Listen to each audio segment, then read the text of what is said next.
Looking for a pickup truck to get just about anything done? Look no further. The Chevy Silverado EV isn't just the most powerful Silverado ever, with next-level towing capability and technology. It also offers game-changing versatility with the available multi-flex midgate and tailgate, which means Silverado EV helps you carry large, bulky, and oddly shaped items up to nearly 11 feet in length. Chevrolet. Together, let's drive. Visit Chevrolet.com to learn more.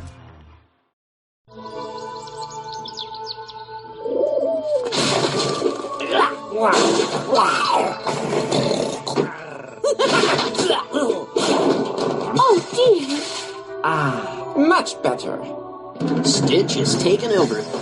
So strap yourselves in for Disney's most experience. Check out Stitch's Great Escape, new at the Magic Kingdom. My goodness, that's not yours, is it? From the ashes of the Spirit of Aloha dinner show at the Walt Disney World. Sorry, Disney World. Polynesian Resort. The world at Disney.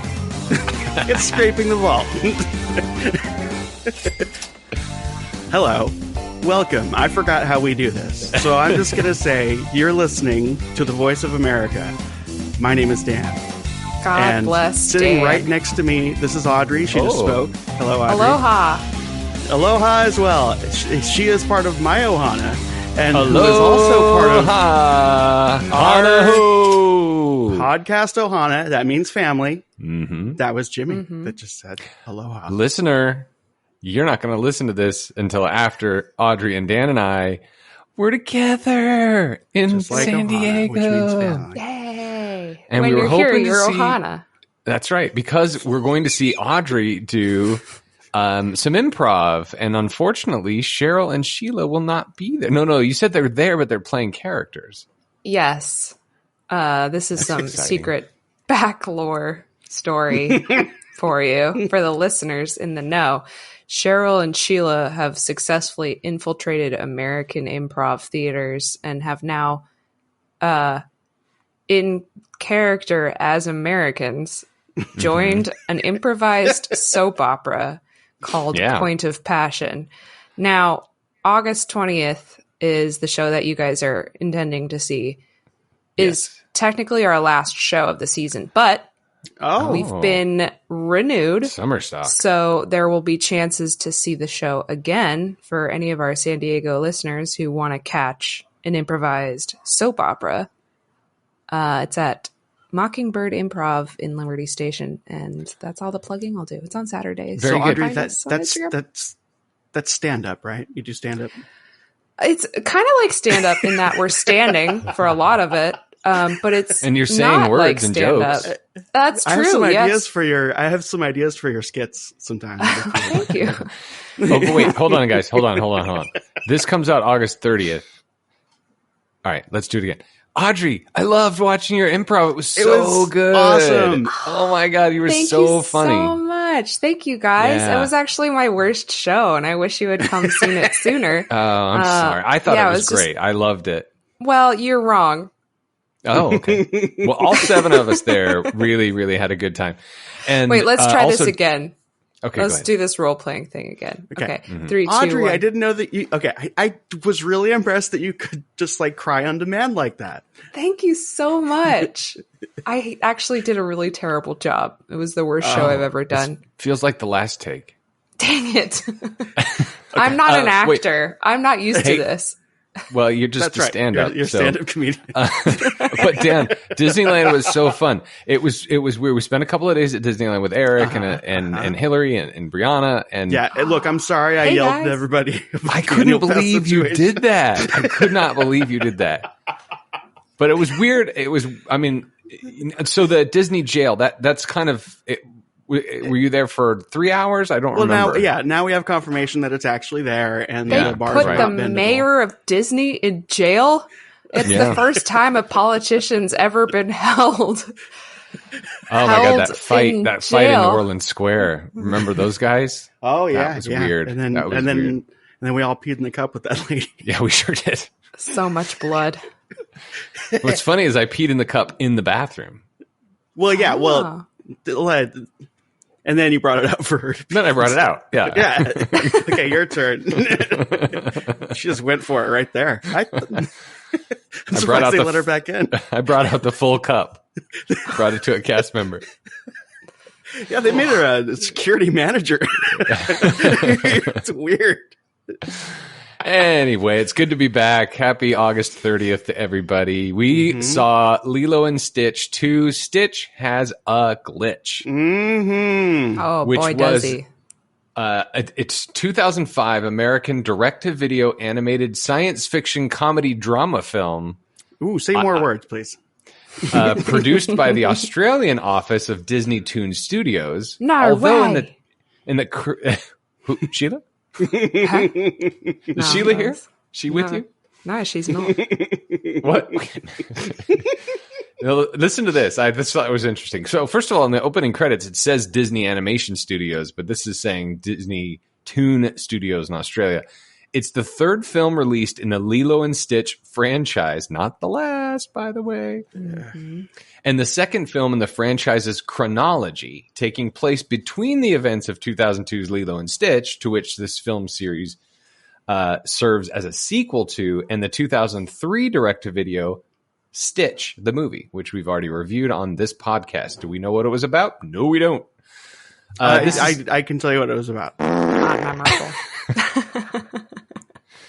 This is the final time that Jason Scott Lee voiced David, and the only film in which Davi Chase did not reprise her role as Lilo and is replaced by Dakota Fanning. That's what no was way. different. Okay. Dakota Fanning, which, by the way, spoilers, is why that was such a good performance, because Dakota Fanning is a wonderful actress. Like the first film. Did the original voice actress then, did she play the character that looks exactly like Lilo in the, exactly like Lilo? Come on, Disney Toon. What? Like, try a little. You got the redhead with glasses, and then you go, well, there's a Hawaiian face. We already got one. Let's just use that. Like, identical. It is straight to a up point where, like, and paste. Wait a minute. I think her face was a little longer. No, it's the same. For the listener, there's a luau class. You remember from the movie the little girls that do the luau class, the hula training. Mm-hmm. And one of the 5 girls is Lilo, and another one of the 5 girls is Lilo. It's just, I'm so glad two Lilos? I specifically didn't write it down because I said something similar in the Mulan 2 thing, and I got like racist shamed for it. No, this was straight up like, this was like, why try and draw another face? You have another one. I already right got there. that model. Yeah. It's like at Disneyland just with the draw Hawaiian. Come on. Yeah, exactly. like in Disneyland when they just redid animatronics, they took the whistling pirate from the basement and they made him blow out a candle in Pirate or a Haunted Mansion. Same idea. Like the first film, Lilo and Stitch 2, Stitch Has a Glitch, also featured Skywalker sound, which, by the way, I noticed. I thought the orchestration was really good. I thought the sound quality was good. I thought the animation was good. I think this is a very good sequel. It looks really nice. It looks nice. There is some weird stuff that goes on with the sound panning in like the first couple of scenes with Lilo. I liked it. I liked how, like, I could hear in the surround sound of my living room, like I could hear if you panned to a different person, the person speaking who's not on screen, I could hear him in the distance. I thought that was really cool. Yes. I normally like that, but in this case I noticed it because it wasn't quite right. It was off just a little too extreme, right? Because so much that I was like, whoa, that was weird. Because I listen with headphones. Like they're sitting on the couch and they're 3 feet away from each other, but they sounded like they were 20 feet away from each other. Yeah, or like they cut it just a second too early or too late in one frame or one scene, and like I should have written down the timestamp or whatever for the diligent listener to go back and watch. But the lightsaber sounds were a little extreme, and the Wilhelm scream was unnecessary. Skywalker sound. And then nice they work, made Stitch's spaceship sound like the roar sound. I don't know what ship that is. Star Wars fans, fighters? Make the joke for me in your own head. Thank you. My mom, when I was growing up, she had an espresso maker at home, and it had a milk frother or whatever. Humble brag. It when you steamed milk, it made the sound that TIE fighters make. That kind of like whoa, like, but like That's awesome. more. That's awesome. Wet I would be. Oh. That. Oh. No, Wet TIE fighters. Hot milk. Skeet. Sorry. I was on my burrito. Do we have to blurt that out? No, not at all. Not unless we go further with it. Okay. Yeah, I never mind. I had something with espresso, but it's gone now. Great. I'll so tell Dan, it when I remember it in like 40 minutes. Call back. That's what we call that. So Dan, do you want to talk about what was going on in 2005 when this film I sure was do. debuted? Aha. I'm going to do a little mix. We're going to have some box office flops, and we're going to have some slang pops. Like Skeet. Oh. Exactly. And what was the other one we discussed earlier? The current cap. Box office. You cap cap. that. Yes. Cap No that cap. ass. So no cap. We're going to the ass. That means the ass is right. Chemical Brothers. Yeah. So let's talk about movies that didn't go too well at the box office in 2005, which is when this movie came out. What if I talked like this the entire show? There was, let's see, we have Aeon Flux. Remember that? No, you don't. Yes. Okay. Bad News Bears, starring Billy Bob Thornton. We also have Cinderella Man. Doom. Remember Doom? Do you remember Doom? Video game? Yeah, there was a game. They made a movie? Yeah, it was a first-person shooter game, and they made a movie that was a first-person shooter, and it was awful. I forgot about that movie. Not on this list, but noteworthy, I Know Who Killed Me, starring the girl from the movie where she's a twin. Funky Monkey. Brittany Why Murphy? didn't that go well? Into the Blue, starring Paul Walker and Jessica Alba. Lord of War, starring Paul Walker and Jessica Alba. Jarhead, starring just Jessica Alba. Let's see, Sahara. That no won one an cares. Oscar, right? Huh? Jarhead? Like, I feel like all of these movies were terrible flops. Jarhead might have been, like, nominated for something. That's what I'm thinking. I don't know. Also, hey, let's talk about slang. So, in 2005, people were using all the words. We had the idea of red and blue states became a meme born on the 2004 presidential election. Truthiness was a word at the time. Thank you, Stephen Colbert. Metrosexual. Remember metrosexual? Yeah. That was a thing. That was a fun time. Mean Girls, Fetch. Yeah, Fetch. Just stop trying to make Fetch happen. Yeah. It's not going to happen. Gwen Stefani tried to make Hollaback Girl a thing, but it wasn't a thing.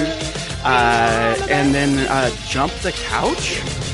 Oh, Jump the Couch because that Jump psychopath Tom Cruise. Oh yeah. He jumped on Oprah Winfrey. We love you, Tom Cruise. We respect everything you do. Go to hell, Tom Please Cruise. don't come for us. But if you do, send us Top a coconut Gun Maverick. cake. Send your best lawyers for us. Top Gun Maverick is the highest grossing film. It outperformed Titanic. I want to see it. It sounds pretty It's good. so good. It's really good. I like mustaches, and I think the main character has a mustache. So Yeah, it's Penn and Teller. No, what's his name? Miles Teller. cool. Anyway, I've heard it's good. it is good. It's much better than the original. It's a remake, effectively. Same story beats and everything. But just like this Tom movie. Cruise Tom Cruise insisted that all the flight stuff was real. So that's actually the actors in planes, in jets, all the G's. It's all legit. So that was pretty cool. Yeah. I know someone who has very similar, what I imagine is very similar Tom Cruise energy, and I find that person very exhausting. Listen, say what you will about the man. He's a movie star. And Who's got Tom Cruise energy? I'm not going to say the name. Oh. It's not one of you. Okay. Okay. It's no one that either of you know. Okay. Dang it. But yeah, he's a movie star, and Top Gun Maverick is a wonderful film. You know what else came out in 2005, Dan? Yes. And Lilo and Stitch 2, Stitch has a glitch. And guys, God. I'm going to say this. Oh, no. I loved it. I loved this movie. This is by far, oh my God. I cried at the end. Stitch was dead, and Lilo gave or Dakota Fanning gave the most moving performance of loss, and Yuri Ohana, and oh my God, I cried.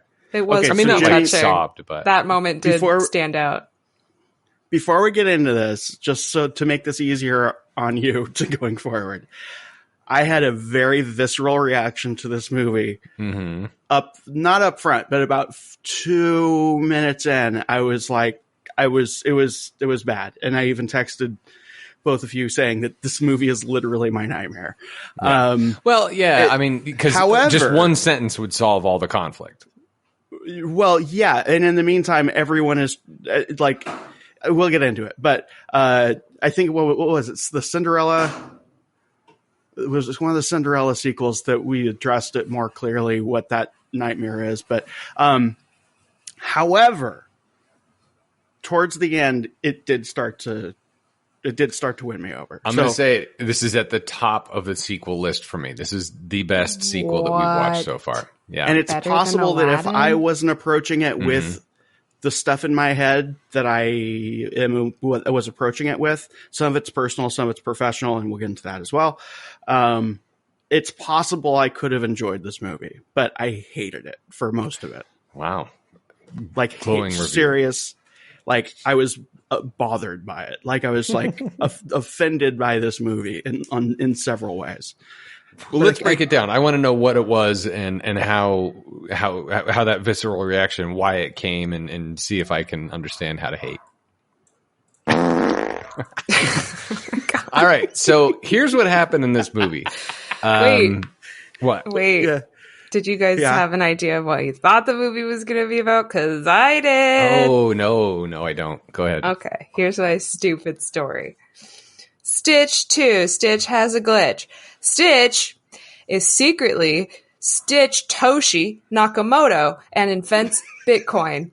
But the government wants to stop him because a fully decentralized currency means they can't control the money supply and print more money, lining their pockets and inflating the dollar for everybody else. The glitch is that Bitcoin isn't well understood or fully adopted yet. Wonderful. Wonderful. I feel like I just stared into some kind of a mirror there. Well, Dan, did you have any idea of what it was going to be about? I didn't care. All I knew was that I had to watch this movie. I have a trailer for Kangaroo Jack. Bring it on. Oh, it's Hacky Sacks and Khaki Slacks' favorite movie. Of course. In the land down under, $50,000 has been stolen by a ruthless, relentless, unrepenting thief. Kangaroo. And he's not giving it back. Hey, look how tall he is. Kangaroo Jack.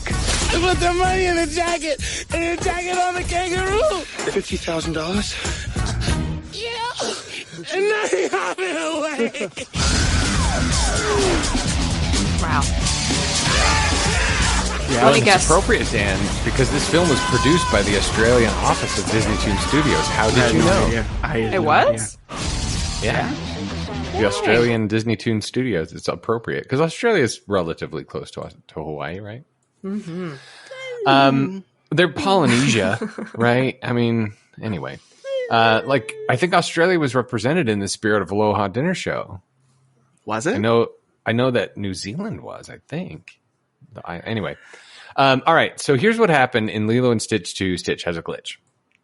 One morning, Stitch awakens from a nightmare about turning bad again and causing destruction to Earth, including hurting Lilo.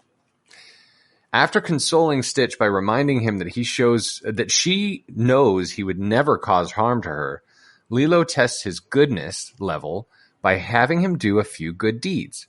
Upon discovering that they are late for the hula class, they use their hovercraft to get there. Yeah, I wish I had a hovercraft. Me too. I wish I had a hovercraft. It fit in the trunk of Noni's car. It was crazy that he was dive bombing Hawaii in a jet. Oh, totally. Oh my God, I didn't even think about that. He was totally dive bombing Hawaii. Seems like a little good thing there weren't any like battleships or anything. Yeah, good thing. I thought for sure that this was the third movie in the series showing us his origin again. But I was relieved that they didn't actually do that until like halfway through the movie. Kind of, yeah. And they did.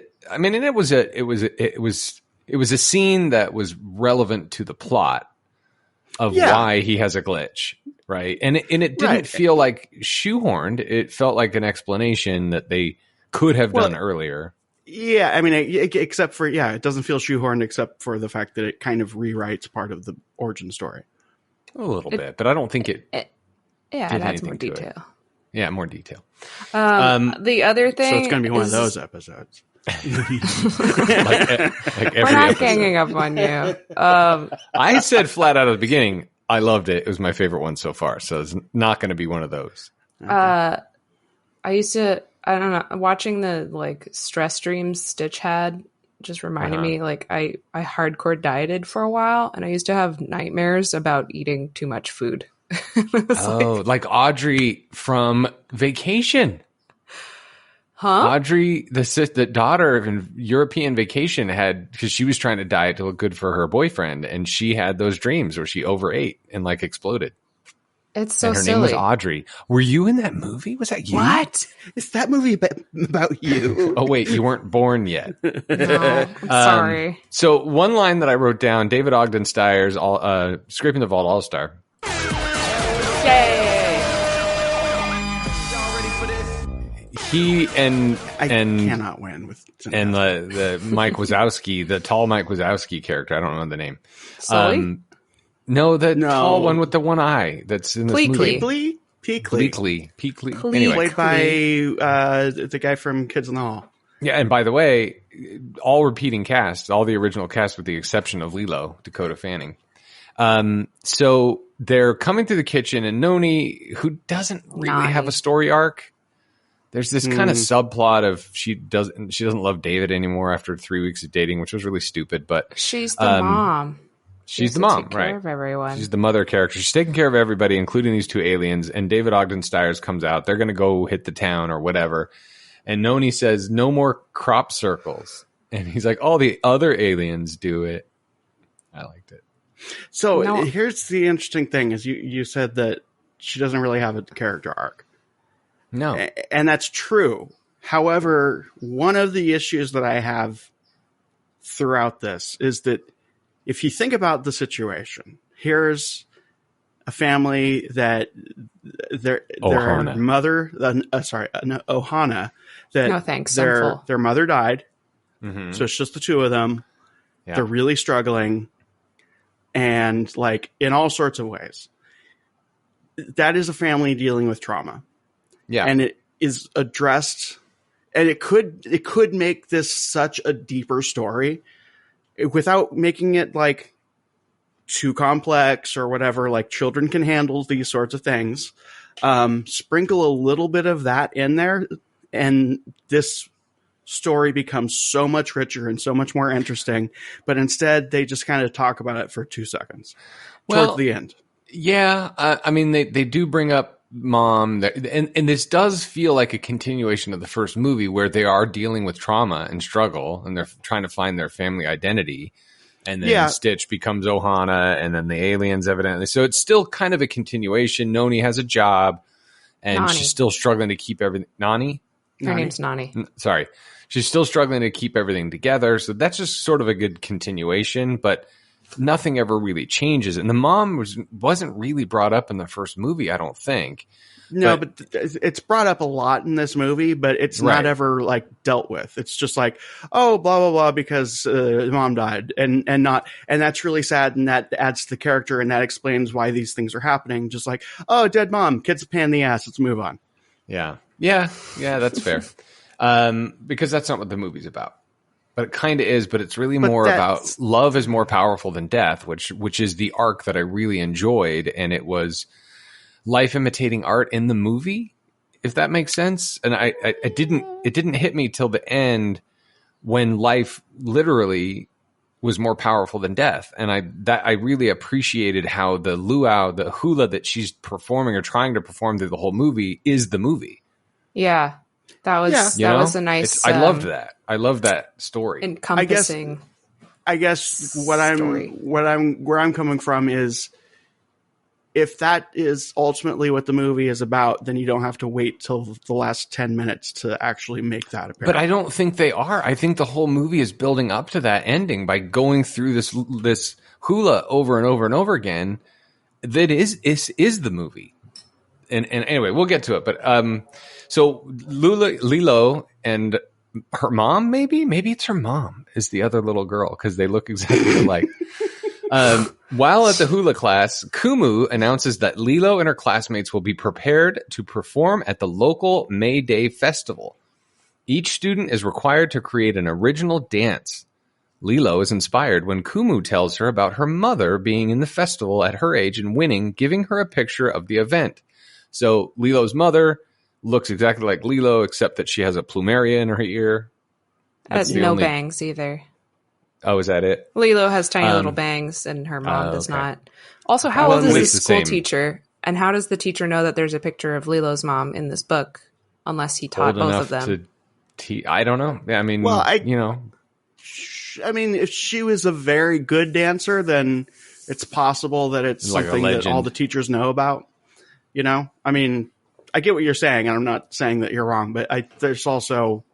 It's possible. I hear you. What we didn't mention is the redhead kid. The little redheaded bitch awful and with the glasses. At the same time. She's so funny. So they're sitting around on stage and they're like, oh, my mom is really good at this and my mom's really good at that. And like, oh, Leah doesn't have a mom. Yeah, so and then the teacher overhears it. Set her aside. And he's like, hey, Lilo, come over here. I want to show you something. It's like, this is your mom. She was graceful as a flower or something. She was a boss ass bitch. Yeah, and like as gentle as as a wave. I don't know. Yeah, your cap, Audrey. Your mom was bussin'. Maybe Lilo should just have thicker skin. You know, like people are going to talk about whatever they're going to talk about, and it's up to you to like not let it affect you or whatever. Yeah. Just be better. Be better, Lilo. Yeah, Lilo sucks. Stupid. She's a real turd. Nah, I'm just kidding. Bitch. I didn't mind this movie. I just I didn't connect to it very strongly. I felt like I was working while watching it instead of like, fun. I get to watch a movie now and write about it. Oh, interesting. Yeah. The elephant in the room for me, for the professional end of it, is Kumu. Well, no, all of it. Lilo is a weird kid. I don't mean that in a bad way at all. And the way other characters deal with her in this movie and possibly this universe is that there's no value in being a weird kid, that she's just a colossal pain in their ass.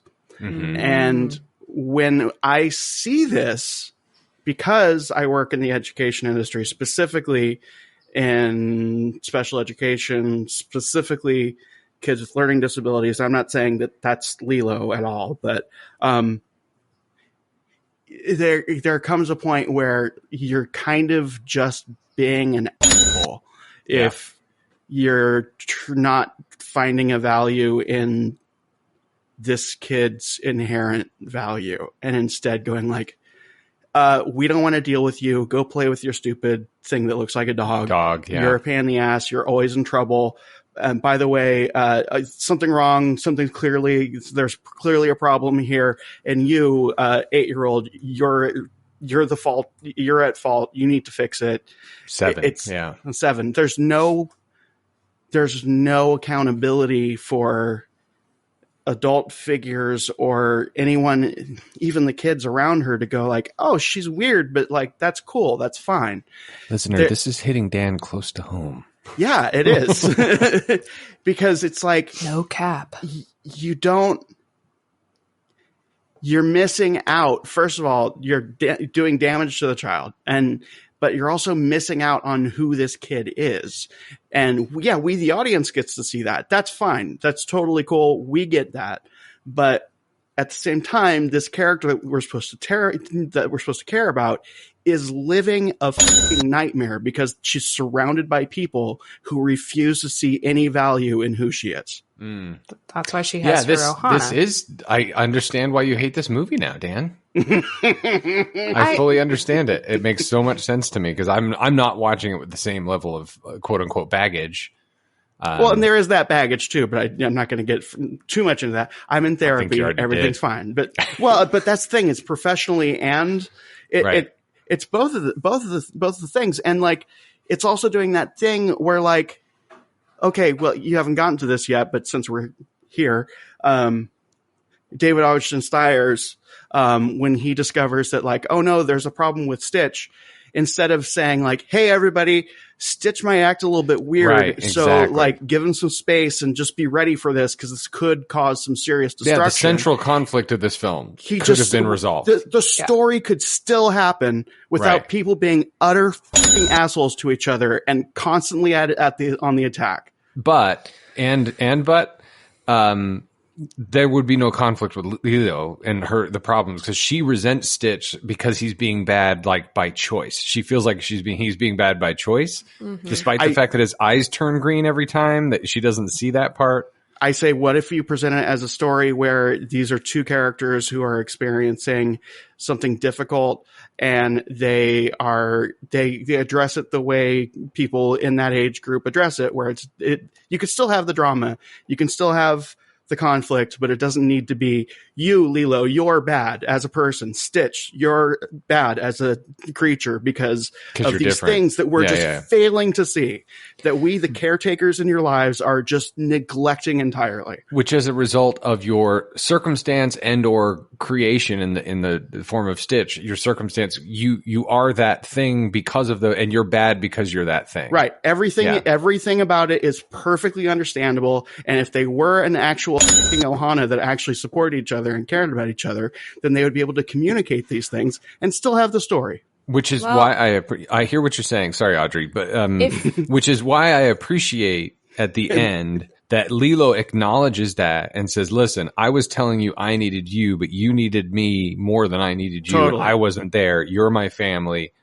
I'm sorry you're dead." Go ahead, Audrey. Yeah, it does get it right at the end, at the last part. Yeah, which is why I love it so much. But we have to watch these people these creatures, these characters drag each other through utter, just awful, emotional, unnecessary stuff when they could instead make a movie that maybe has most of the same story beats, but then presents an option to their audience to say like, you could just talk about these things. Right. No, I fully agree. Go ahead, Audrey.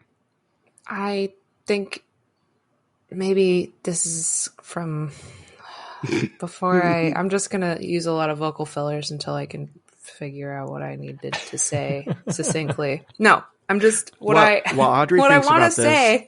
Okay. Maybe we just caught the teacher on a bad day. Maybe we caught Lilo on a bad day. Like, I think it builds realism if you imagine, hey, these characters aren't perfect and sometimes they have an awful week where it just so happens that this person feels like a problem, because that happens to everyone. Nobody's perfect. It's true.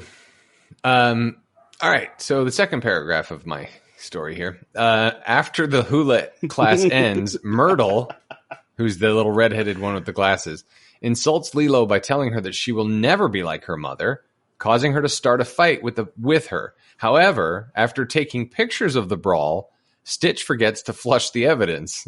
And so Kumu thinks that Lilo is not... Well, it's in the movie, by the way. The line she says, you should have flushed the evidence. But I do appreciate the joke. Okay, so then the next scene, the FBI raids their house. And then Pleakley straps a bomb to himself. So Kumu thinks that Lilo's not ready. A very sexy, girly bomb, because Pleakley. Yeah, of course. Oh, yeah, that. Right. Yeah. We're still doing that. Oh my god! So Kumu, who's the teacher, thinks that Lilo is not ready for the competition because of the fight with Myrtle. But Lilo says that she is ready and triple promises to be good. While preparing for the competition, Lilo and Stitch have a hard time coming up with ideas, and Nani wants them to enjoy their family night while watching them. So funny. I love the live action. Is a 1954 American black and white science fiction monster film from Warner Brothers Pictures. How did they get a Warner Brothers picture? I have no idea. It's so Disney weird. Movie.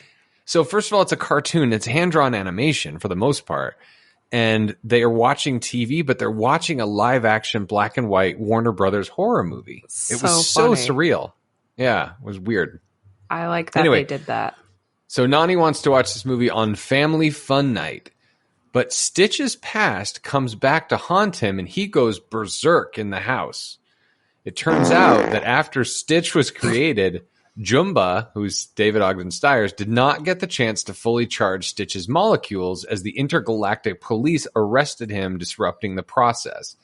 So when that happens. What happened when Stitch was being created, which we didn't see in the original movie, all of his molecules have to be fully charged. But the intergalactic police came and raided the doctor, Jumba, and they pulled the plug on Stitch just before the last molecules were charged. And so that is why Stitch is glitching. And when he glitches, his eyes turn green.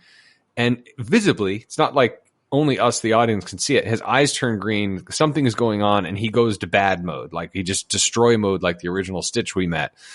And what'll happen is if he doesn't get fully recharged, he's going to run out of battery effectively and he's going to die. That's what this movie's about. At first, cat. Oh, is her cat named Stitch? No, my cat. Does its eyes turn green? No, I'm just imagining my cat dying, which is sad. Oh, God. Sad. Oh, no. Just hug it and tell it to Ohana, and it'll come back alive. Oh no! At first, I went down that rabbit hole when we watched Cats. Oh my god! And I was crying. I was crying while watching this awful movie, and I was just like, "You idiot!" Because you were thinking about a cat dying. Because I was thinking "Memory," the song. Yeah. It's about this cat that's like alone and it's been like all at once is like touch and just to be accepted and understood. And I was just like, I hope I never made a cat feel like that. Oh my God. Life. Wow. That was such a terrible, terrible story. It's such a bad musical. What did you eat? First, I was going to leave it going. At first, this glitch causes Stitch to revert to his old destructive programming against his free will, but it will ultimately kill him if Jumba cannot create a fusion chamber before Stitch's energy runs out for good. Meanwhile, Stitch's uncontrollable destructive behavior drives a wedge between him and Lilo and threatens to ruin her chances for success at the hula competition.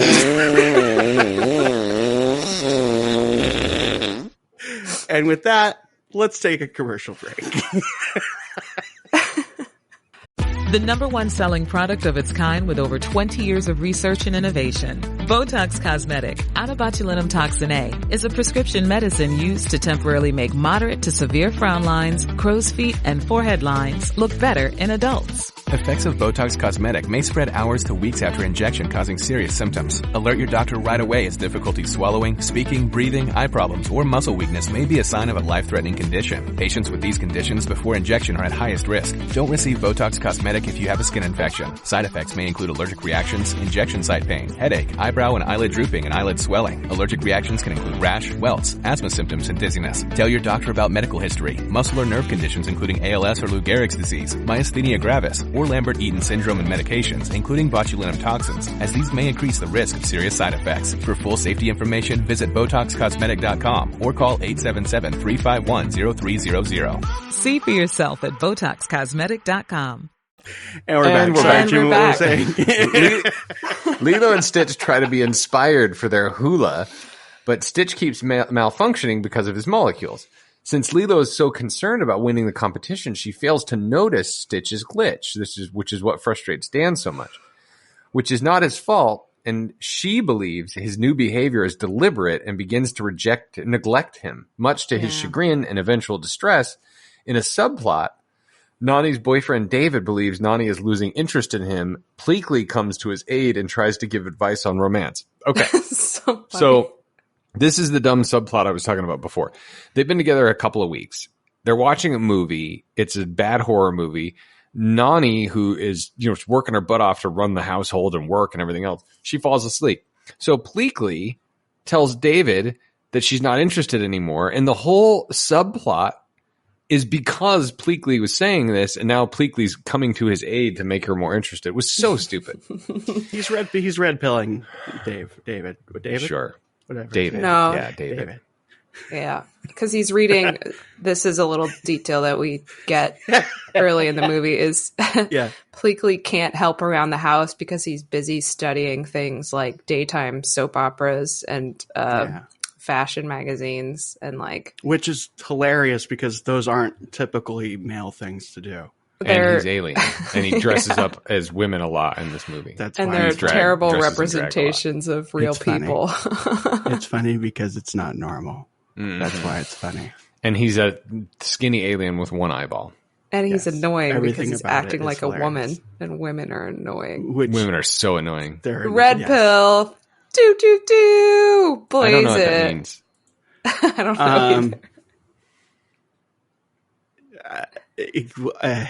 Oof, indeed. I'll tell you. I'll get into it. Offline. Talk to me offline. Not here because Eventually, listeners are dying to know.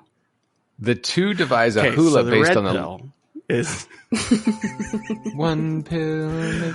Are you familiar with? Hold on. Where's my music? No. Are you familiar with the movie called The Matrix? Yes, I like that movie. It has. Oh, you're going to tell a story. I'm going to do something else. And I was like, oh my gosh, Matrix, Neo is so cute. Wow, he's like kind of goth and superpowers, and it's inspired by anime, and the Wachowskis were so innovative and groundbreaking when they were doing all those cool shots with bullet time, and then every movie after it copied it with bullet time. I think even Kangaroo Jack has a bullet time homage in it, and it's that's how big of an impact those movies had on cinema. Do you know at the part in the movie where Morbius Mobius says, strip Moby old Moby says do you want to take the blue pill or the red pill? The blue pill, you go back to your reality. The red pill, you see the world as it really is. And he says, give me that red pill. Yum yum. So it's yum. Cinnamon Mike and Ike. It doesn't taste anything like cinnamon. Looks like one. So there are people in this world who live pretty much online called incels. Like Neo. They like to think that they're like Neo. Yes. And they have decided that the hidden truth of the world is that there are certain people, mainly lonely, weird dudes, who are too special or something, and that that all women are like evil and bad. They are right. And women are evil and bad because why we stole the apple from the Garden of Eden because the serpent. And that's why the weird incels are lonely and afraid, not because that's just something that we all feel. Mm-hmm. Women deserve to be punished for. That's why we have to have children. It's our fault. Yes. Sorry. And their Pope's name is Jordan Peterson. Oh. Nah, I think Jordan Peterson would look at incels with disdain and say, "You need to take responsibility." Do you know? No, he's all about them. Have you listened to a thing Jordan Peterson said? Are you kidding me? I've totally listened to a lot of things that Jordan Peterson has said. And yours, woke room. Well, okay, so he does have that angle, but he also, I see what you're seeing a different part of Jordan Peterson, but he is definitely, incels, he'd probably be like, "You guys freaking suck." No, well, in a way, that's the thing. A lot of the whole red pill incel thing is like, it's like a self-fulfilling prophecy. So it's like, what became of men? Men are the victim of the society. And they're like, hell yeah, brother. Right. But then he tells you what to do about it, and none of them do that. So. I mean, I think we have a different opinion about that part, but he does addresses their concerns in a way that further confirm their belief about the world. And then he may or may not present a solution, but they're not there for the solution. They're there for the like, hell yeah, this is, I'm suffering. I'm the victim here. I feel like that's true for a lot of people. Like, this has been Dan and Audrey talk about something that Jimmy doesn't. But I don't want to do anything about it. Life sucks. Yeah, it does. What are you going to do about it? Well, I don't want to know. I just want to complain about life sucking. Yeah, hell yeah. It's like, that's me every day. It's like renewing my annual pass. I hate work, but I'm not looking for a different job, so that's my problem. That's true. This has also been Dan and Audrey come uncomfortably close to addressing political things that they probably shouldn't address together. I was going to make a Ferris Bueller's Day Off joke because you were saying Jordan Peterson, and that made me think of George Peterson, who's Sloane's dad. George Peterson. Anyway, Sloane. What a cool name. So this is where the movie to me is the most authentically Lilo and Stitch. And from this point out, this is a great movie. They go on this hunt. They're trying to figure out how to do what hula they should do. They come up with a bunch of different ideas. And then their inspiration is Elvis Presley, which was a through line in the first movie. I don't understand why Elvis Presley. Well, because the music in the first movie was all Elvis. And I think that Lilo liked Elvis, and Elvis is synonymous with parts of Hawaii. Is he? Blue Hawaii. He was at war in Hawaii, etc. So Lilo has a map. How much Elvis do you see when you go to Hawaii? If you go to Waikiki, it's nothing but. Really? It's all Elvis in Japan. It's Japanese and Elvis. I must have missed that. I mean, I'll take your word for it. But I was watching this. I'm like, why? Is it just because some writers thought it was funny, or? Well, it was a through line from the first movie. They used mostly Elvis music, and this is where it became like the first movie, because what happened was Lilo has a map of all the places on Kauai, which evidently that's where they live, where Elvis was during the war, where he filmed Blue Hawaii. It is the Garden Isle. And so they go to all those places, right? They go to the bench that Elvis sat on in Blue Hawaii. They go to this other, whatever. And then they lose the map along the way because they're chasing a chicken who took the map, because then the chicken was walking by and Lilo's like, yeah, we're supposed to do a hula about a chicken. And Stitch is like, no, we're not. So then they go to this gas station, and these two guys who are, of course, without clothing except for like diapers or whatever, are playing ukuleles. They're wearing shorts. Of course. Whatever. And two adult babies who were into the ukulele, your diaper fetish, whatever that's called. But this is where it gets so good because they're playing a song, and Lilo's like, "This is about the legend of Hayaka," and tells the story of Hayaka and why love is more powerful than death. And there was this goddess Hayaka who fell in love with a human mortal person, and then he gets thrown in a volcano, and then she saves him and saves his life, and life is more powerful than death. So this is where the movie starts for me. Yes. So eventually the two devise a hula based on that. Lilo gets increasingly mad at Stitch as he ruins their practice sessions. To make matters worse, Jumba is having problems creating the fusion chamber because he doesn't have the proper alien technology to build one and must resort to using mere household objects. However, this was funny.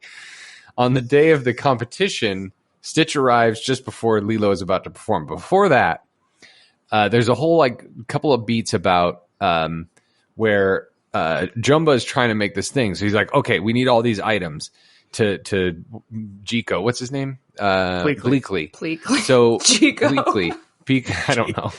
So he's like, you got to get a toaster, you got to get a hairdryer, you got all this stuff. So there's this whole subplot where he's like trying to sneak all this stuff out, and then Jumbo's like ready to test out his machine, and it blows up, and he's like, well, we don't have all those objects anymore. He's like, well, I didn't use them. I ordered this online. Right. Why didn't he just order it again online? I don't know. I do like the Jumba Juice's like eccentricity. Yeah, I like him. I like that character. I like his Russian accent or whatever. Yeah. They're also just really cool designs. Yeah, totally. The eyes and the extra eyes. And the way his mouth has like a weird shape to it. Yeah. And he's just like really lumpy. He's very alien. The animation's but he's also really lovable. cool. Yes. It's very good. No doubt. And Pleakley's legs, when Pleakley walks, is just like watching a mop kind of like flop around. And of course, as you need to have, one's very skinny, one's fat. Right. We need a square one. You can't have one without and the other. Triangle. That's right. So Stitch comes just before she's about to perform to wish her luck. Because what if they need to find love? How will that work? They go to a situation where there's a circle, a triangle, and a square. That'll be in Stitch 3, Jumba and Pleakley's great Jumba finds a triangle honeymoon. But Lilo's about to perform. She kicks Stitch out because he keeps screwing up. And then Stitch comes to watch her, wishes her luck. And then Lilo goes on stage to perform, and she's talking about how love is more powerful than death, and realizes, you know what, this is not winning this hula competition because my mom did and I'll make her proud is not as important to me as this person thing that I love. My love is more important than winning a contest, right? Mm-hmm. So she leaves mid-performance, goes find Stitch. He's run away. Meanwhile, Jumba figured out how to do this machine. And so the two reconcile, or Lilo and Stitch reconcile that way. Jumba finally completes the fusion chamber. However, Stitch has another abrupt fit. Lilo confused. At some point, Lilo and Nani do address their mom, and yes, Nani does say something along the lines of like, "Look, I'm really struggling here." Like, and after that moment, that point, I was like, okay, they're actually behaving like human beings. They're communicating, right? Yeah, and what I found endearing was that Stitch, it seems like he kind of understood that, like, okay, I'm losing some kind of control. So if I go out and do nice things for people, that will. Oh, that's right. Yeah, so he goes out to do good deeds. And what was funny is he was at a really low point. Because, throughout the movie, he's got that little sketch of himself, and it's all blue. And that means he's good. And then when he starts doing bad stuff, he starts erasing some of the blue. And so that's kind of a through line through the whole movie. So he wants to refill the good because he doesn't know why he's being bad, obviously. So he was kind of he was intuiting on some level the actual physical problem of, well, he's not fully charged or whatever. Right. But he was identifying it as, oh, I'm running out of good. So if I go out and do more good, it will it will charge me, but he doesn't know that that's the problem. Yeah, exactly. Right. Communicate things. Exactly. So, but what happened? Go ahead, Audrey. Like, it hits all the same emotional beats that the first movie does, I think, in the whole, like... That's what sequels do. Okay, yeah. Yeah. I don't know. I was just like, I'm not saying it's good. I'm just saying that's what they do. It's another fun montage of him doing good deeds for for old people. Yeah. So I laughed at this. I wrote this down. It's like, so he's at an all-time low and he's going to do something. We don't know what he's going to do at this point. And so he goes out and gets in traffic. And I'm like, is he committing suicide? But no, he's just doing good deeds. So he stopped a car on the road so he could help an old lady across the street. There's a bunch of fat people on the beach suntanning, but he doesn't want them to get sunburnt. So he slathers sunscreen on them. There's a bird that falls out of a bird falls out of a bird's nest, and he picks it up and carries the bird back, and he builds a sandcastle for a little girl. So he's doing all these good deeds. Yeah. Yeah. By the way, this guy with the tan marks, guy. He's in the beginning with the ice cream. He's back, and he drops his ice cream problems because he's fat. He's fun. I don't know. I guess this goes back to me feeling like I was doing work, but to be consistent, I think I've said in the past, I like it when they reuse those sort of they're familiar motifs. Yeah. Yeah. But I guess this time I was kind of like, oh, it's this again. Yeah. Well, the novelty wore off. It's kind of like it's like for me, it's kind of like the Pleakley thing where it's just like, oh, there's that again. It's just another new costume for Pleakley. Yeah, it's like this one note where it's like, oh, they didn't really develop. Okay, you're not. There's no development. There's no like, okay, well, what's the next version of that? Like in Pleakley's example, it's like, well, what if we do more of it? And what if he's like more all in? But it's like, well, yeah, but so what? Yeah, I guess you double down or you change. Yeah, and like the suntan ice cream guy, it's just, well, that was the joke. And, it's like, well, like with Pleakley, it's like, no, the joke is that he likes things that aren't typically masculine. That is the joke. Right. And he likes to dress in drag. Yeah. Okay, so I got him ahead of myself because so they're before she goes on to perform, he comes and wishes her, Stitch comes and wishes her luck. They reconcile. Jumbo completes the fusion chamber. However, Stitch has another abrupt fit. Lilo, confused, tries to ask Stitch if he's okay, but he accidentally scratches her face. Mm-hmm. Knowing that Stitch would never want to intentionally hurt her, Lilo finally realizes that something is wrong with him. He tries to ask what's wrong, but Stitch, greatly horrified and remorseful that he hurt her, runs off to leave Earth, as he believes himself to be too dangerous. So he's sacrificing his love to avoid hurting his love. And then in the middle of her performance, Lilo ultimately forfeits the competition and runs off to help Stitch. As Stitch attempts to leave Earth, Lilo and the rest of the family desperately try to get him to return so they can recharge him. Ohana. While taking off, Stitch suffers his most violent and painful outburst, which causes him to lose control and crash the spaceship in the Hawaiian mountains. Lilo rides... I was worried he was going to crash it into a building, like the dream in the beginning. Oh, totally, yeah. No, it was remote, desolate. Nobody saw the spaceship. Lilo rides over to the crash site in their hovercraft, which was sitting conveniently in the trunk of Nani's car, where she finds Stitch. Little self-aware moment when Stitch is in the spaceship searching for like a remote, lonely planet, which I thought was really funny. When he's like on hold or something? Yeah, he's like, you found the lonely planet selector. Because it was just like, okay, the writers had to put something in here to give Stitch, like, where's Stitch going? I don't know, think of the dumbest idea you've got. The most isolated, desolate planet. Yeah, like, Some of the gags are legitimately good, and there are good things to this movie, but then there's just those fundamental things that I was just like angry about.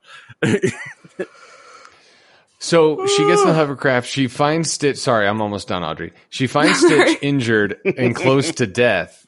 She hurriedly gets him into Jumba's fusion chamber, but it's too late. And Lilo watches in tears as Stitch apologizes one last time and dies. Mm-hmm. And I'm sitting there watching this going, holy crap. I know there's a sequel, but maybe it's a prequel. Like, did Stitch just die?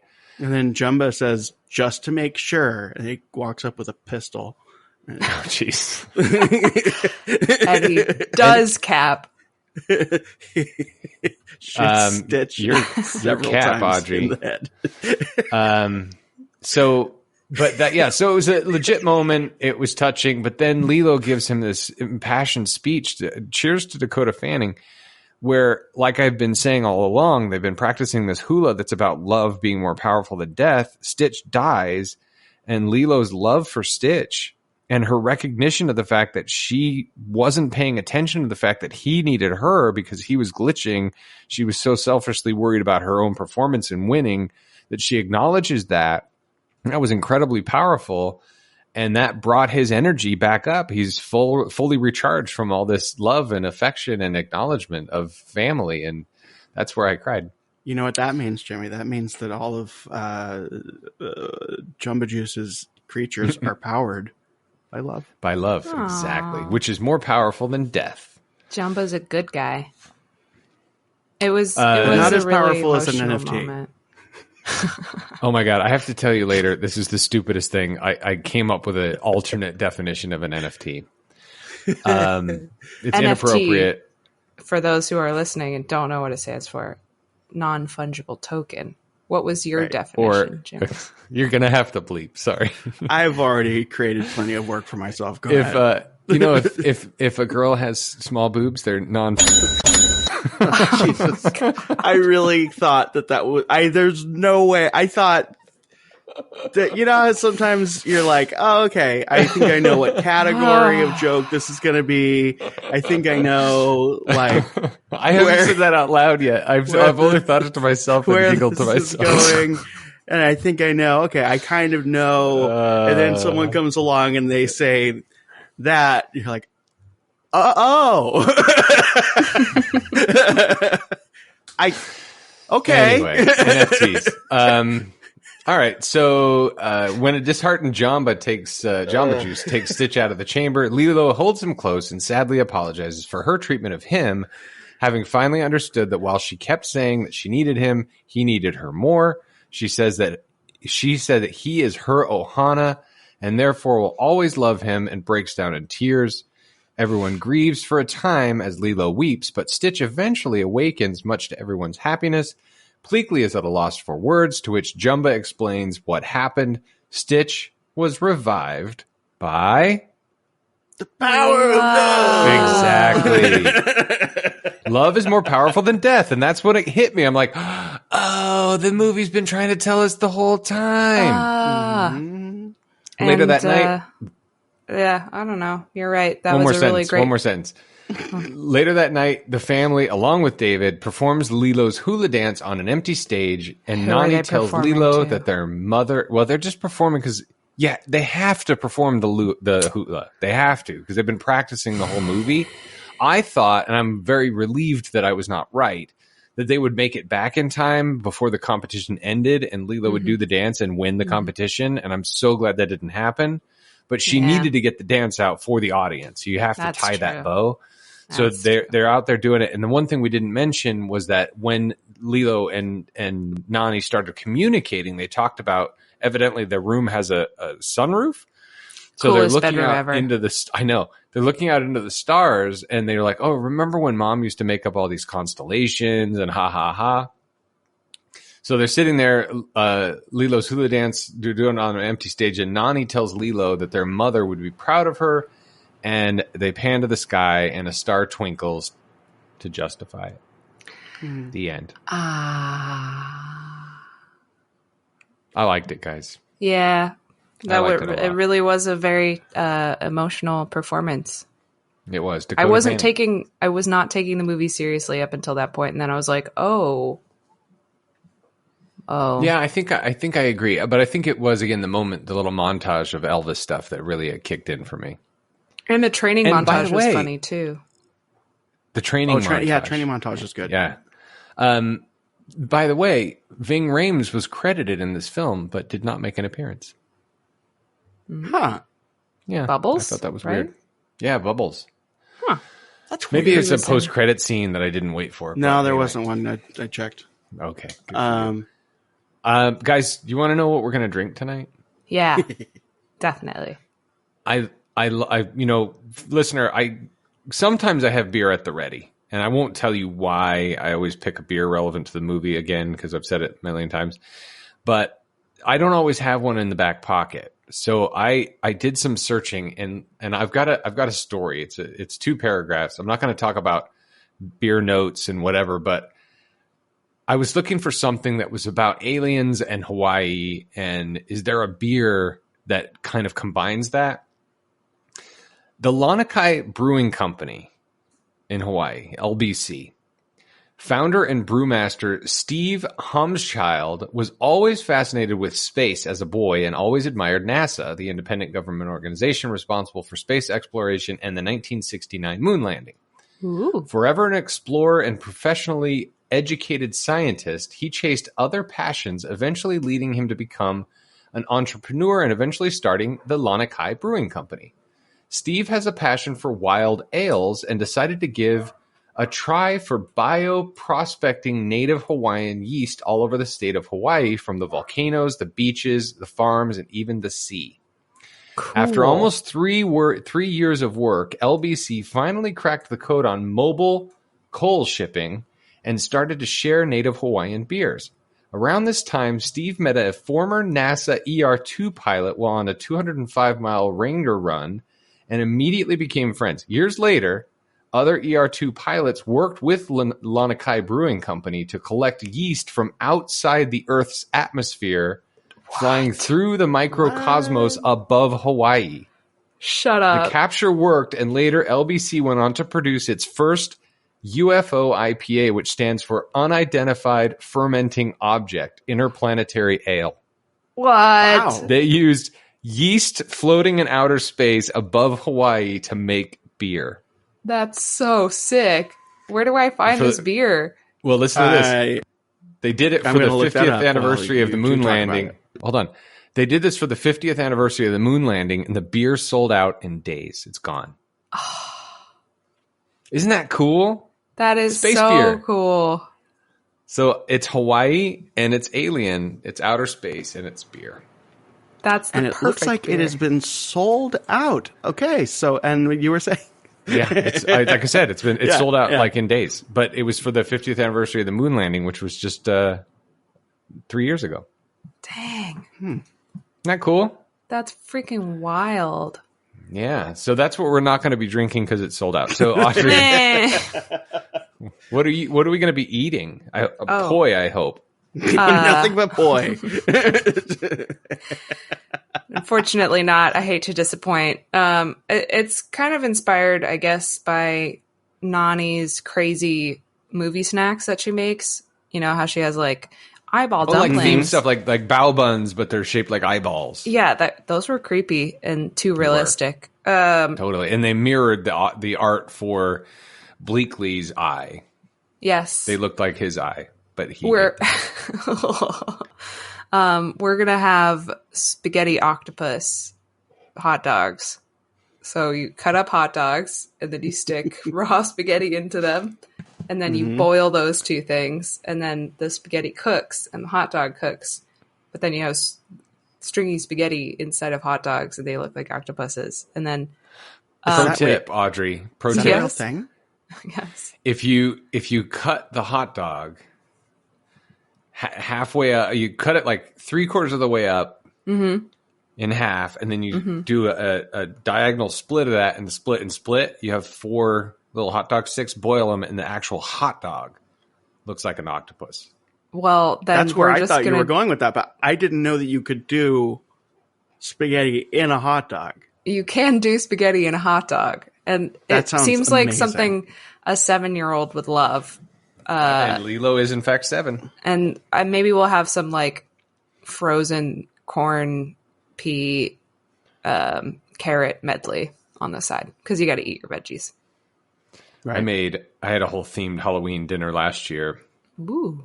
I made I think it was a pizza that looked like a mummy. You like slice mozzarella cheese across it. It was cute. Forget what else I did, but it was fun. Anyway, that sounds delicious. Dan, what are we going to be listening to? Well, I went on a little bit of a journey. Yes.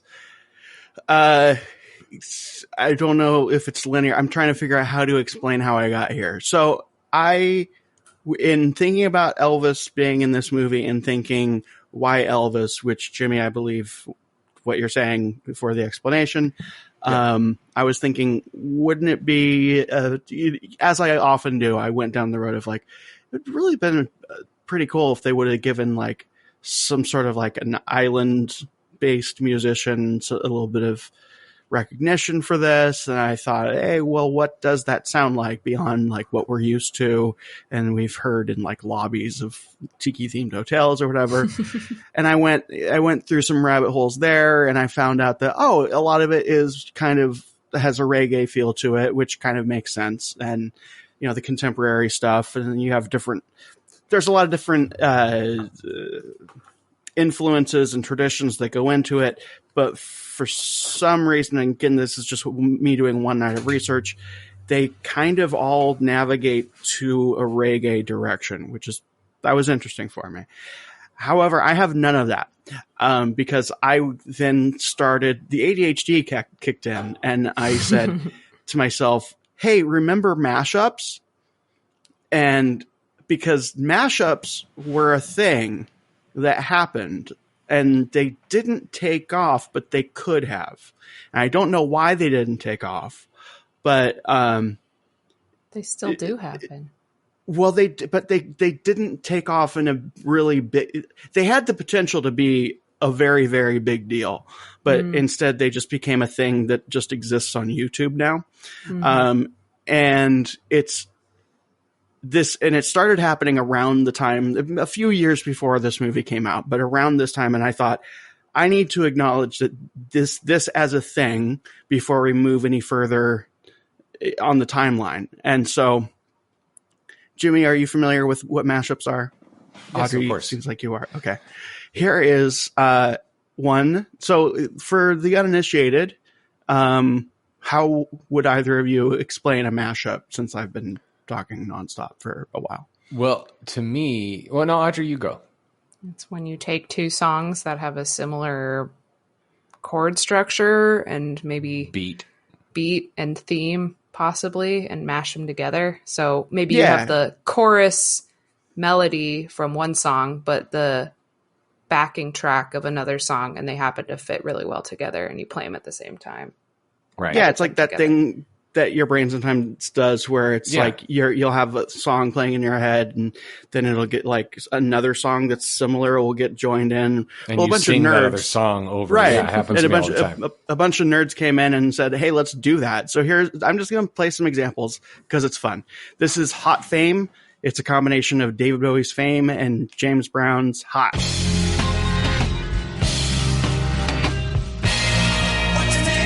And if they try to sue us, which one? Which one's going to try to sue us?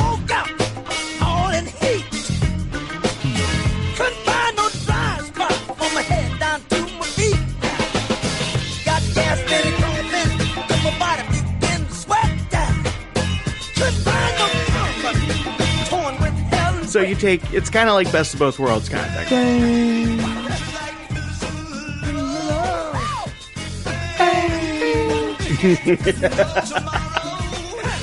So, and then Jimmy, I found this one for you. It's Stayin' in Black. It's Bee Gees and AC/DC.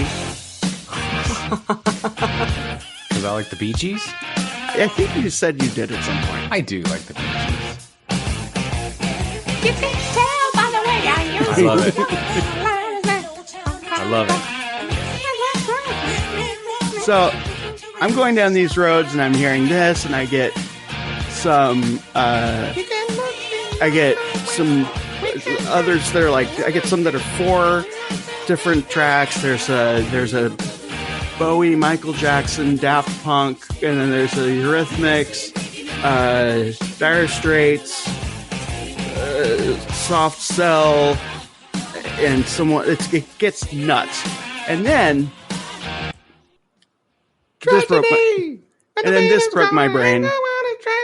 Go ahead. Because and this is just for the people out there who enjoy this kind of music.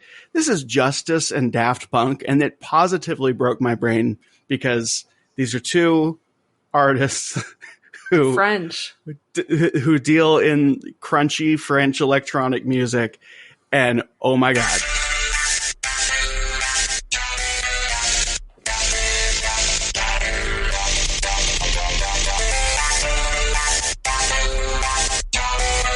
So instead of taking 2 things that are like, one of these things is not like the other, this person said, oh, let's combine these things that really need to go together. And it is marvelous.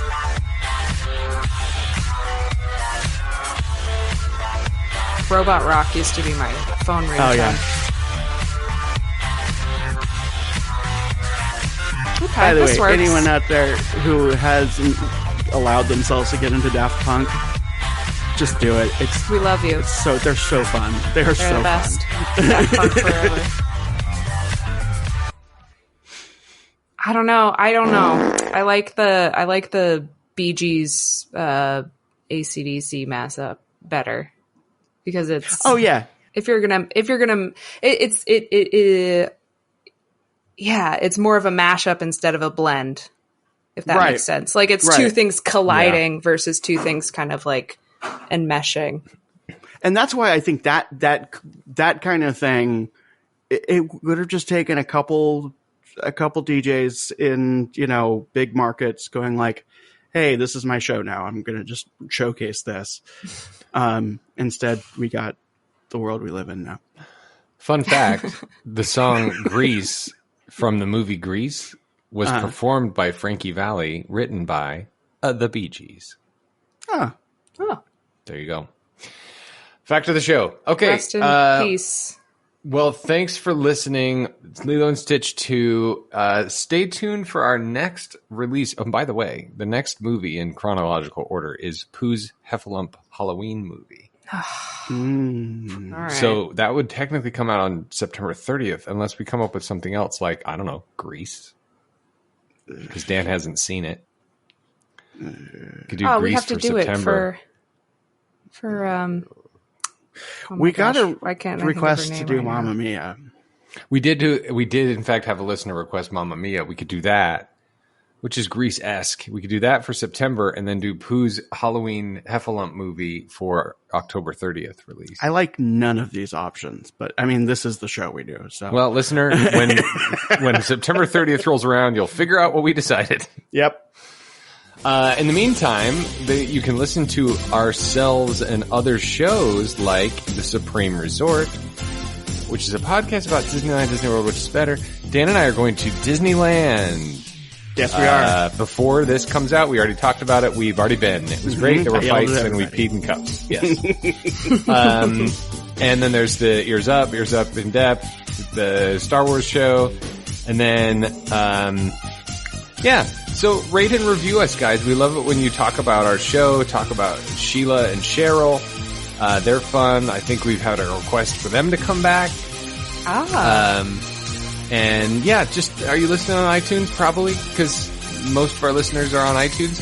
Just click that button. Give us 5 stars and tell us what you want to hear. Do you want to hear Grease? What movie do you want to hear Dan hate next? Olivia Newton-John. Do it for her. Xanadu. Oh my God. Oh, she just died, guys. She just died. She just died. I've never seen Xanadu, so I'd like to watch it. Oh no, what have I done? Oh God, I've seen Xanadu. It's a challenge. Xanadu. All right, listener, you'll find out September 30th. Yeah. And if you want something to write in your review, here's a suggestion. My favorite part of the show is when one of the hosts claims to be an ardent anti-capitalist, but then complains that he can't renew his annual pass to Disneyland. Yeah, I like that. Yeah. I'll write it for you, listener.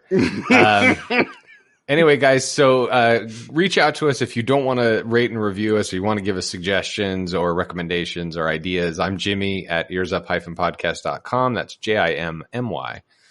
Dan at earsup-podcast.com. Audrey is nerdery at Instagram. Oh, hey, Jimmy, what's going on with Concierge? Yeah, got anything? Oh, yeah, Concierge. So it's a great free service. Just go call them. I don't know. 856 our ears. Yeah. I don't have any new clients right now. Okay. Give them a job. But yeah, they're great. Give them something to do.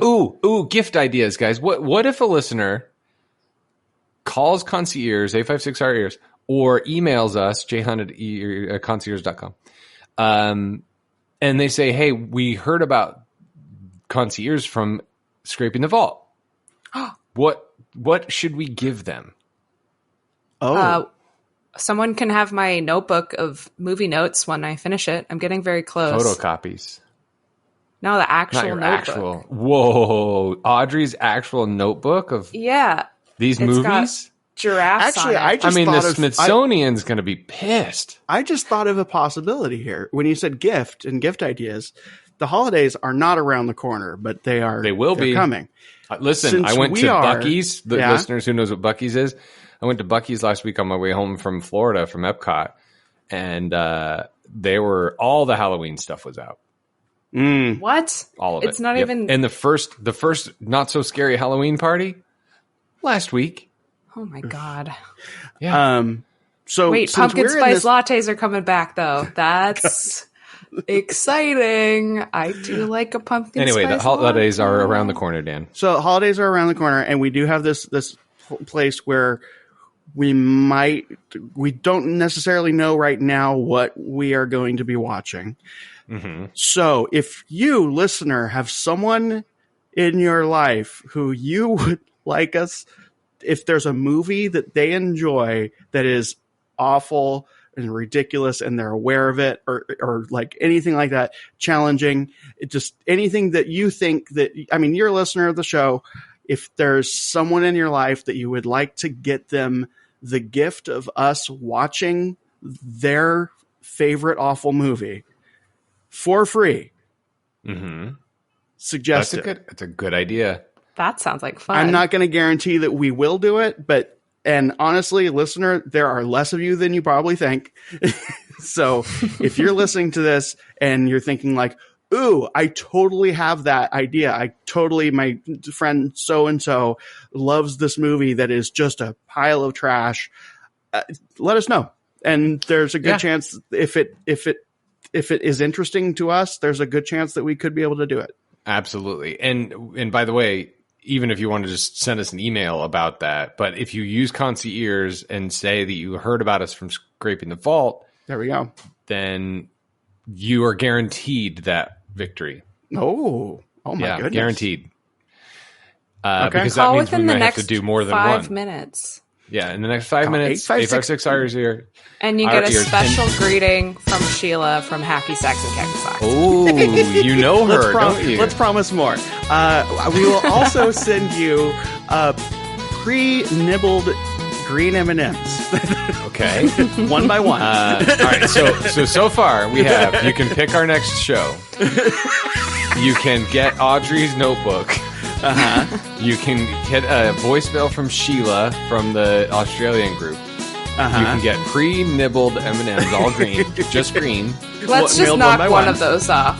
Let's to save on postage. We'll skip the M&Ms. Remember Sheila and Cheryl had that rider where we had to send them M&Ms. That was so funny. All right, and then what else? All right, so also. That's it. I will come with you on your vacation. whether you want him to or not. You want me to or not? Because I'll be booking it for you. So I'll come with you. I'll be your personal concierge, and he'll tell you all the things you're doing wrong. All the things. All the things. And he'll do the Haunted Mansion narration while staring you right in the eye. We'll get headsets. I'll get a microphone. We'll walk around. We'll do the thing. I'm gonna fake. But yeah. Anyway, I'm gonna pretend I'm gonna be a different person so I can win all these gifts from you guys. So I want to go. I want to see this. Winner must not be a member of this podcast. Dang it! Or David Sally. Or Ryan. Or anyone associated with the Ears Up Hyphen Podcast Network. Shoot. Okay. Thanks for listening, my guys. Ended. You guys, I love you guys. You are so much fun. I'm excited to see you in 6 days. I just thought of the best Christmas gift of all for listeners. Okay, what is it? We get Jeremy on and don't explain anything. Oh, like don't even tell him what movie we watched. Don't tell him anything about the show. Just oh my god. We tell him we invite him onto a reprise episode of the Haunted Mansion or like Big Thunder Mountain. We're gonna relitigate that. And we watch the Haunted Mansion movie. Oh yeah, with Eddie Murphy. That's a great Halloween episode. And we don't tell him to watch that. We tell him to watch something else. And then we just tell him that we're doing Haunted Mansion. Oh, the ride, not the movie. Well, no, he'll think it's the ride. Yeah. Oh my God. Yeah, totally. And then we start talking about Eddie Murphy and Audrey's there and Sheila's there. He has no idea. He would hang up so fast. That'd be wonderful. Oh my God. Merry Christmas, everybody. Mele Kalikimaka is the Hawaiian is the thing way. To say. That is the thing to say on a bright Hawaiian Christmas day. Yes. All right, everybody. Well, thank you for listening and be good to each other, please. And until next time, be kind and rewind.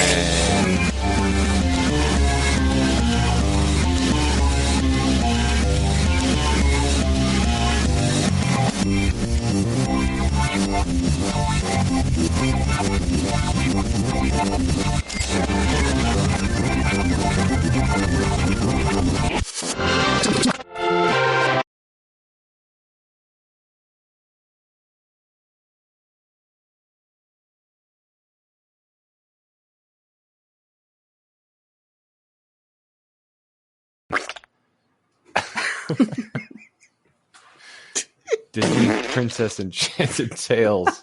Follow your dreams. The Little Mermaid. Ariel's beginning. What a word salad. And then that? Tinkerbell Palooza, and then we're done.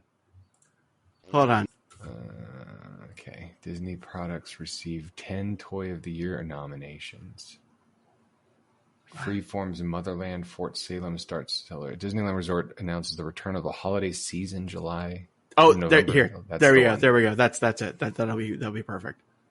Disneyland Resort announces return of the holiday season November 11th, 2022 to January 8th, 2023. Disneyland Resort will once again transform into the merriest place on earth for the holiday season, November 11th, 2022 through January 8th, 2023. I, for one, cannot wait for the return of so many treasured traditions, from the sparkling holiday decor to It's a Small World holiday, the Disney Viva Navidad street party, and the seasonal food and beverage offerings. I am already bubbling with excitement. Read on for all the magical details for what you can expect around the resort for the upcoming holiday season. Disney California Adventure Park. In the Disney California Adventure Park, holiday decor will shine bright with a 50-foot tall Christmas tree on Buena Vista Street and automotive holiday embellishment in Cars Land.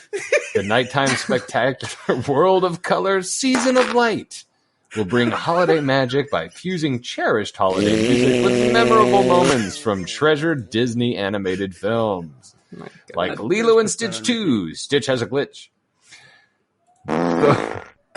Through energetic live entertainment, culinary delights, and special traditions, Disney Festival of Holidays will highlight a diverse season of celebrations, including Christmas, Navidad, Diwali, Hanukkah, Kwanzaa, and Three Kings Day. Festival marketplaces across the park will serve a handcrafted menu of delectable foods and beverages. The fan favorite Sip and Savor Pass will return to taste your way through 8 food or non-alcoholic beverage selections from participating marketplaces. Can I give you a note, Jimmy? Locations. Try to say it like you're the one actually farting, but try to keep up the energy. As part of the Disney Festival, got a little on me there. You may also enjoy nightly holiday concerts from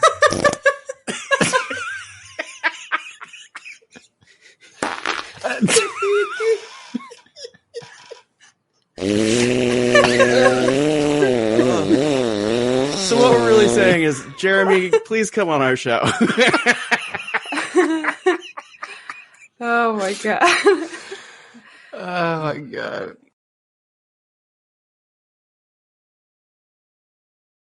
No cap. Those kids are bussing. They do say right? no cap a lot. I don't know what that means. For real? No cap? It's like no lie, right? Like no cap. This stuff is bussing. Does no cap mean? I know what mocap is. You aren't lying. But what does it mean? No cap. Cap is another word for lie. So saying no cap means that you're not lying. No cap. Where did the phrase no cap come from? This is definitely going to be included in some part of the show. Yep, according to dictionary.com, using capping as a phrase means lying, originated from African American Vernacular English, also known as AAVE, in the early 1900s. As previously reported by Bustle, capping originated as a social ritual of exchanging insults, similar to today's roasting. Dan? Hmm? I can send an article in the chat. Is there a chat? There's, yes, but it's going to be... Let's try it. Hold on. It's hi there. Everything's running. Send a message. Send us a message. I don't want to send you a message. I don't think my keyboard's working. It's type here to chat. Oh, got it. Yeet. Do you know what yeet means? I do. Audrey, what does yeet mean? To throw. That is correct. Do you know what skeet means? Ooh, okay, let's see. God damn it, Zencaster. This is going to be a problem. I believe it means to ejaculate. It does. The slang we used in 2005. Mm-hmm. There you go, Dan. Let's see. Holla back, girl. Yeah, that's why that song that they played on public radio, Skeet, Skeet, Skeet, Drip Down My Balls. Yes, skeet, skeet, it is goddamn. To the window. It means ejaculate. To the walls. So he was jizzing everywhere.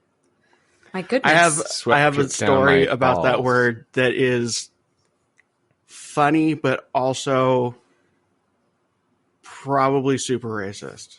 But okay. I'm not the one being the super racist one. It's a probably racist, in fact, definitely racist thing that happened that I heard about. I was working at I need my music for this. I was working at Charles Entertainment Cheese's Pizza Paradise. And hold on. All right, I'm gonna do this to make Eric happy. Yep. This needs to load? Okay. Come on. I'm not gonna edit this. There you go. So I was working for Charles Entertainment Cheese's Entertainment and Pizza Empire, also known as Chuck E. Cheese Pizza Place. And I was working in the kitchen. In fact, I was the unpaid, unpromoted manager of said kitchen because capitalism. Anyway, Several people who worked in the kitchen also worked together at Taco Bell. Ooh. Now, Taco Bell has a little gun for sour cream. Cool. Now, sour cream, pejoratively, can resemble ejaculate. Now, one of my coworkers. Yeah, it does. One of my coworkers, just as tasty, was relating to another one of my coworkers that another one of their coworkers at Taco Bell was training somebody who did in fact not really understand English very well. English was not their first language, but they understood it just enough. And then he ejaculated into the burrito. Onto the ESL kid. No. So he very whimsically decided to train this person to say skeet, skeet, skeet when he was squirting sour cream. I love it. Which is awful because it's absolutely taking advantage of a That's funny. In a position, first of all, they're in a position of power over this person. And second, they are definitely taking advantage of them, like not being familiar with the language and the culture. However, it's pretty funny. It's at the time it was funny.